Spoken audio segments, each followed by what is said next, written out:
Don't worry. Last chance mo na ng pag-akit sa itaas ng billboard na to, Maureen. What do you mean, Jack? Saka, bakit ganyan ang pagkakatingin mo sa akin? Anong plano mong gawin? Tagpuan pa kaya ang daan pabalik sa tamang landas? Mga kaibigan, pakinggan natin ang naging karanasan ni Maureen sa ating durang sa kanyang panahon.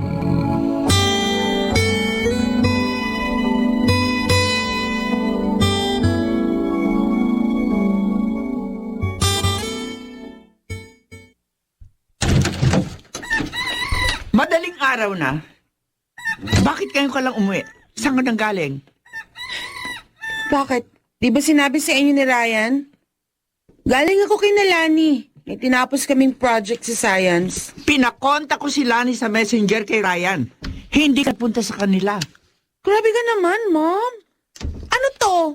Interrogation? Oo! Dahil lately, halos madaling araw ka na kung umuwi. Pwede ba, Mom? Huh? Bitiwan niyo ako. Anong pwede? You're hurting me. Now tell me, saan ka nagpupunta tuwing umuwi ka na madaling araw, ha, Maureen? Ha? Sabi nang bitiwan niyo ako. Hinampas mo ko ng bag sa mukha? Para kasi, hindi na kayo masaktan. Huwag na kayong sita ng sita. Bakit binuksan mo yung pinto? Saan ka na naman pupunta, ha? Pinag-trip niyo ako eh.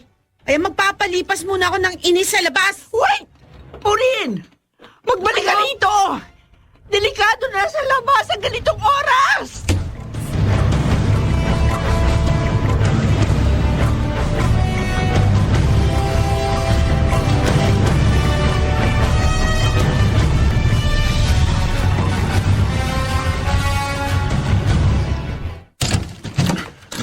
Dad, wake up. Si Ate Maureen, inampas ng bag sa mukha si Mami. Ano? Nasaan ang mami mo? Ang ate mo rin mo? Si Mami, umiiyak po sa baba. Si Ate Maureen, nagmamadali na naman po umalis, Dad. Hindi na tama ang mga ginagawa ng ate mo rin mo. Ryan, tara. Puntahan natin ang mami mo. Yes, Dad. Opo, Dad.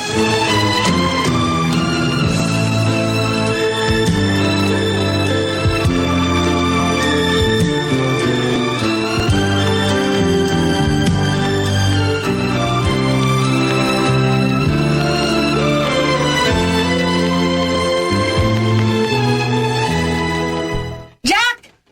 Jack! Ay, buti naabutan kita. Oh, bakit? Kala ko ba antok na antok ka na kaya nagpahatid ka na sa akin pauwi kanina? Bad trip kasi ako kay Mami. Ayun, nahampas ko tuloy ng bag sa mukha. Okay lang yun. Kapag nakukulitan na rin ako sa parents ko, binibigyan ko ng ultimatum. Wala eh. Nabigla rin ako. Huwag kang mag-guilty.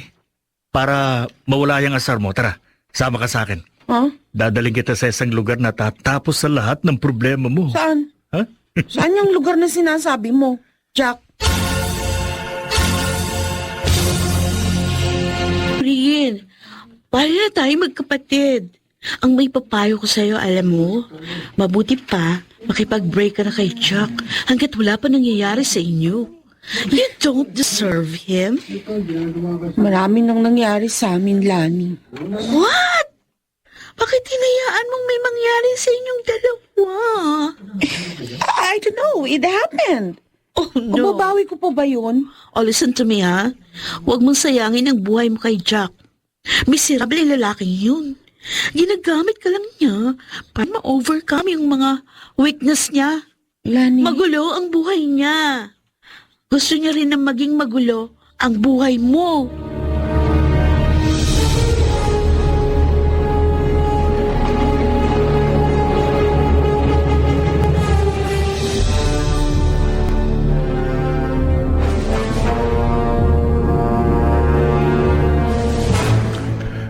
I'm sorry, Ma'am, Dad. May kasalanan din ako sa pagtakas-takas ni Ate Maureen sa gabi. Sinasabi ko sa kanya kapag tulog na kayo eh. I have no choice. Kapag hindi ho ako sumunod sa gusto niya, hinahampas niya ako kung ano man ang mahawakan niya. Ibig mo sabihin, nananakit na si Maureen?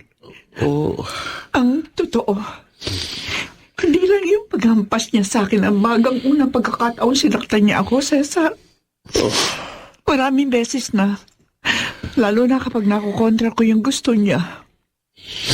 Tawarin mo sana ako kung inilihim ko man sa inyo lahat.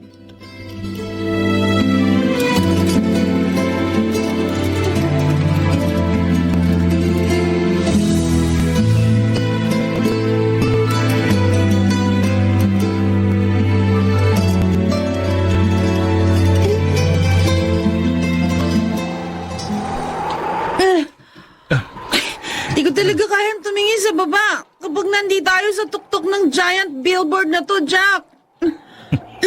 Nasusuka talaga ako. Don't worry. Last chance mo na ng pag-akyat sa itaas ng billboard na to, Maureen. What do you mean, Jack? Tsaka, bakit ganyan ang pagkakatingin mo sa akin? Anong plano mong gawin?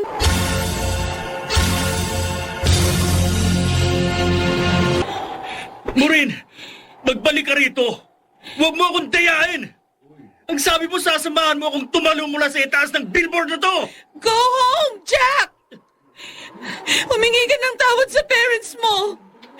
Dahil ako, hihingi rin ako ng tawad sa parents ko. Niloko mo ako, Maureen. You told me that you love me.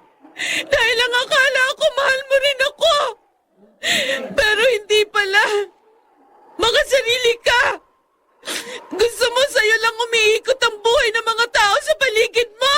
I need you, Maureen. Hindi ko alam kung paano harapin ang mga kahinaan ko nang wala ka.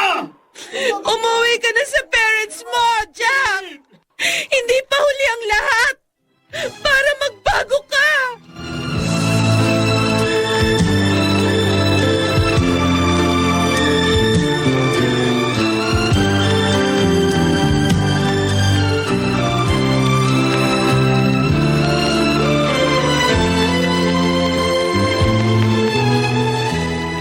Nagkamali ba ako na pagpapalaki kay Maureen, Cesar?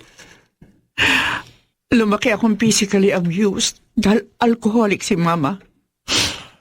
Pero lahat ng maling paraan ng pagpapalaki niya sa akin, hindi ko na inulit sa ating mga anak, lalo na kay Maureen. Alam mo kung gaano ko siya itinuring bilang nag-iisa nating prinsesa, Cesar. Wala kang dapat na dalhin bigat sa dibdib mo.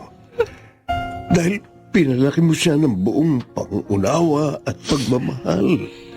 Nasa aking lahat ng pagkakamali, Mom. Dad, inabuso kong kabaitan niyo.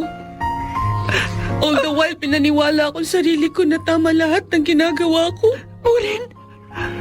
Maureen, anak ko. Maraming salamat at umuwi ka na, anak. Mapapanatag na kami ng mami mo. Dad, Mom, I'm so sorry. Sorry. Alam ko masyado ko kayong nasaktan. Sapat na pagbabalik mo para mapatunayan naming mahalaga rin kami sa iyo, Maureen. Lagi mong tatandaan, anak. Ano man ang mangyari, walang makapagpapabago sa pagmamahal namin sa iyo, anak. sa akin din naman, Ate Maureen. Walang nabago sa pagtingin ko sa'yo. Bilang nakatatanda akong kapatid. Ryan. Ryan, kapatid Ate. ko. I love you more than anything. Sorry. Ang dami kong nagawang kasalanan sa'yo. Oh, Sorry talaga.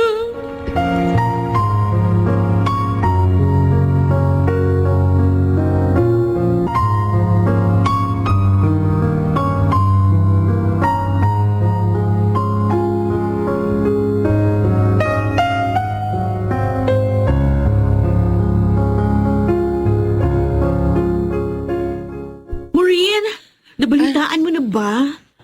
Ipinarehab si Jack ng parents niya. Mabuti yun para sa kanya, Lani. Sana nga maging maayos na rin ang buhay niya. Ay ako, masaya ako nakasama kita ngayon. Just like the good old days. Ako rin naman eh.